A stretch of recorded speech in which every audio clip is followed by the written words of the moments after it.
Kashi or Varanasi is said to be the first place was born. It was the idea of like, what if our story ended here?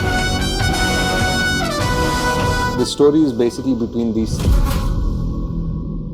So Kashi or Varanasi is said to be the first place where civilization was born in this world, like, by the banks of the river Ganga. That's written in a lot of our books and scriptures. It was the idea of like, what if our story ended here? Like, if that was the first city, like, what if this world now has only one city left and everybody in the world and all the resources and all the major conflict now happens here in Kasi.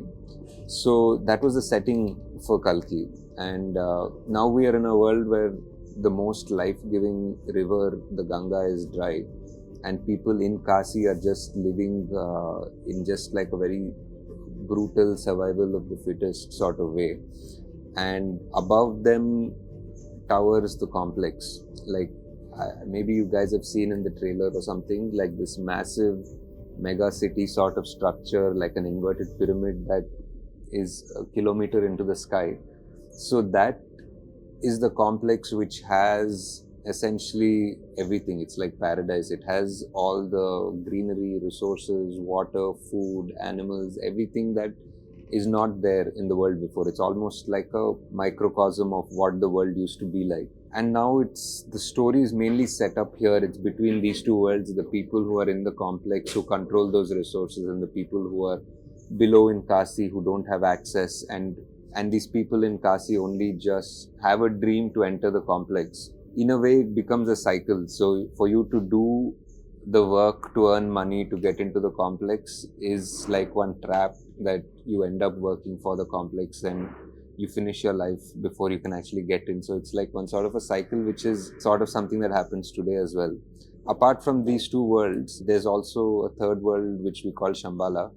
Shambhala is something that we hear in many cultures, like even in Tibetan culture, it's called Shangri-La, and every culture has a name which is a mystical land which is hidden from the world, and that's where some people say advanced being, some people say the avatar, some people say many things, like how the name Shambhala itself is very connected to the myth of Kalki, to the legend of Kalki, because it's said that this is where the final avatar will come. That is the most powerful and that is the most familiar thing about the Kalki story. So these are our three worlds, and each of these worlds have a design or a thought process behind it.